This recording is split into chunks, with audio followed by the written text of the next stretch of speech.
Hi everyone, and welcome into our video, which is about teaching inference using visuals. Let's start here where we see a picture of Sherlock Holmes. And if you've ever seen a Sherlock Holmes movie or read a book, you know that Sherlock Holmes sees that which others do not see. And you can see there he's got his magnifying glass and he is checking things out, which is a lot of what we do with inferences.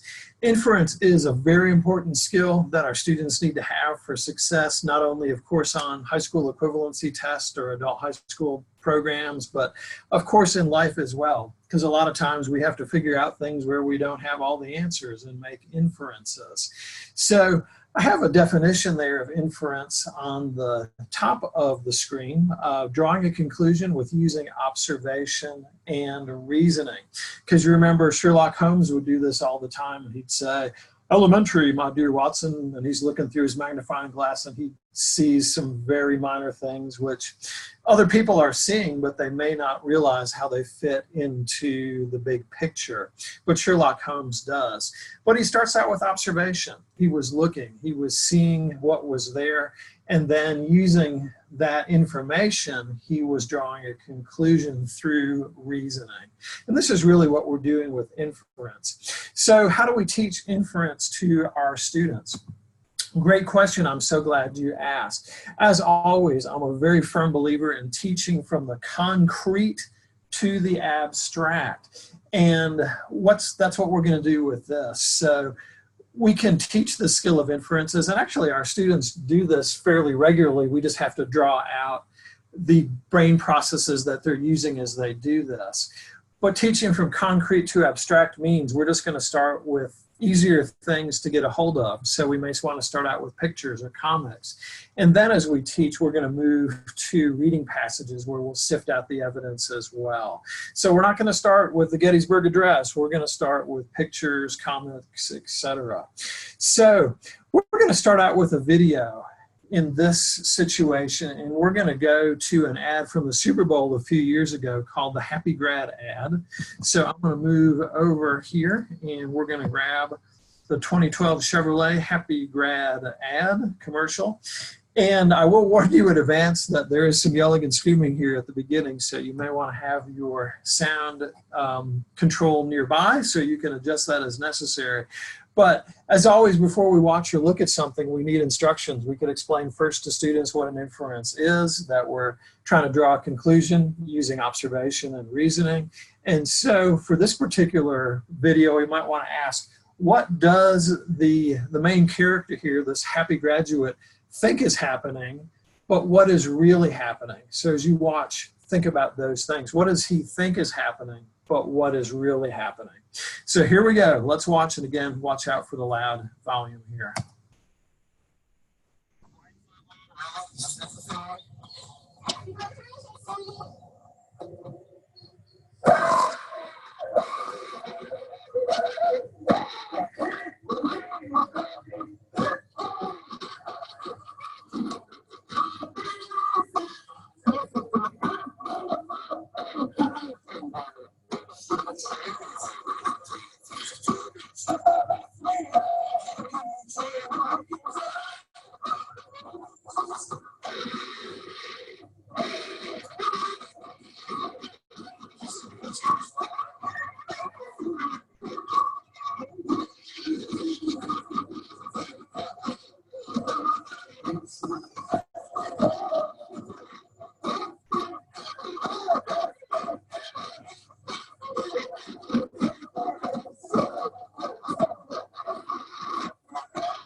Okay, so I love that ad. I can see it so many times and still laugh at it. So what we're thinking here is we could then launch into a discussion with our students here. What did the happy graduate think was going on and what was actually going on? And so we could launch that discussion. And of course, just to make things totally concrete, you know, the neighbor's car was parked there and he thought that mom and dad were giving that to him for graduation. But of course, notice the big bow on the dorm size refrigerator. That was the actual gift and not the car. So he was using observation and thought, gosh, they're going to give me this wonderful, beautiful yellow car. But he wasn't seeing the big picture to see what was actually happening was, of course, that he was being given the refrigerator instead. So, but I can't think about a Chevy without thinking about the 1974 Vega. But that's a story for another day. So here we go with another visual. And as we look at this, we can ask our students, what do you see here? And then we're really trying to drive toward the conclusion. What point do you think the artist in this case is trying to make? So take a peek here for a minute and see what you see. Notice what you notice. And if you want to pause the video for a second as you're analyzing this, I think that's a good idea. Okay, so what I hope that you noticed here and what conclusion, well, let's do what we noticed first. We see this sign over here that says children playing, and we expect to see kids playing basketball or swinging on the swings or using the teeter-totter, but that is not what we see. We see a date on this cartoon of 2015. We can see the modern kids are playing on the iPhones and the iPad and the tablets, and so we do see the children playing. But it's interesting that they say caution children playing, because we used to think about kids running across the street, so we want to drive slowly so we don't run into them. But I wonder what cautions the author is trying to say here and what the effect is of so much screen time and so much electronic use is on these young kids. So that is an interesting discussion. Just to look at another example here, once again, what do you notice? And then what conclusion do you think the author is trying to draw? And I would say pause the video for a second. Take a few minutes to take it all in. Okay, so we're back, and the conclusion that might could be drawn is we see an old payphone. If you're under 30, you may not know what this is, but there used to be payphones around the community because people did not have cell phones. Cell phones are a fairly recent invention, but there were payphones all over the place. But we can see this payphone booth is old. The paint is chipping, looks like it hadn't been used in a while, hadn't been maintained. But we see this young lady here in the background on her cell phone. And so what's the conclusion here? We can see what's led to the death of the payphone has definitely been the cell phone. So we can notice these small details here to draw toward the conclusion.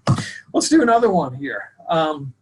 Once again, what do you notice in this? We're using our own reference and experience here as well.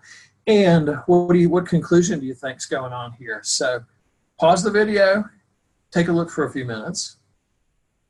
Okay, we're back. You paused. Your students may not be familiar with this picture. This is actually a very famous picture and won the Pulitzer Prize in 1973, but still we can draw a lot of conclusions. It's very obvious that we've got a family here. The dad appears that he's dressed in a military uniform, and we can see that the family is just overjoyed to see him. See the teenage daughter is coming, overjoyed to see him, as well as the younger daughter, older son, younger son, and his happy wife there with the orchid. And this particular, so we could draw the conclusion that this man's coming back from a tour of duty, and his family is very happy to see him. This picture is actually called Burst of Joy, won the Pulitzer Prize for photography in 1973, and this man had just been released from a prisoner of war camp in North Vietnam during the Vietnam War. And a lot of this was just showing the end of the Vietnam War and the healing that might be able to go along with it. There's actually an interesting story behind this. This gentleman's wife here, the next day gave him a Dear John letter and said our marriage is a sham, and took off with another guy. And no judgment on either end. I have no idea what the whole backstory is, but this particular gentleman does not look at this particular picture with much joy because his wife left him at the end of it. But at any rate, we can use these clues to draw a conclusion. Let's do one more, kind of help us get the idea. So once again, pause the video, see what you notice here, and see what conclusion you can draw. Okay, this is actually a very famous picture as well from Dorothea Lange, which was taken during the height of the Great Depression in the mid-1930s. And you can see this woman is taking care of her children. And if you notice very carefully, there's a baby here actually that she's holding as well.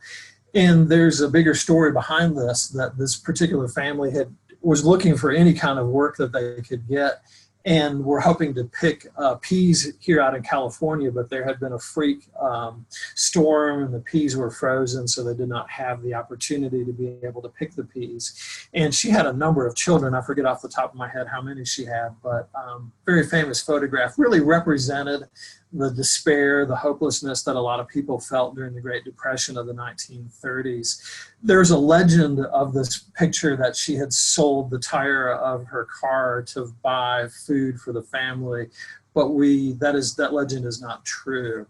So, but again, we're using clues here. You look at her face. You can see how concerned she is. She's relatively young, but I think the stress of living in the Depression has aged her considerably. I believe she was just in her early 30s at the time, had a number of children there. But you can just really see the hard times there, and the kids just clinging to her. So really just kind of shows the despair and hopelessness from the Depression. So using this skill, when students get great at being able to notice things, to observe, to see, that will help them so much as we move the inference skill toward reading. When we start out with sentences and then move to paragraphs and then move to maybe a page long reading, we can do it. So it's, read like a detective is one famous saying that came out a few years ago when the Common Core came out. And that's really what we're teaching students to do. So start with visuals, and there's several others in this activity pack. Start with visuals and get students used to reading like a detective, and then they can apply those same skills to reading passages.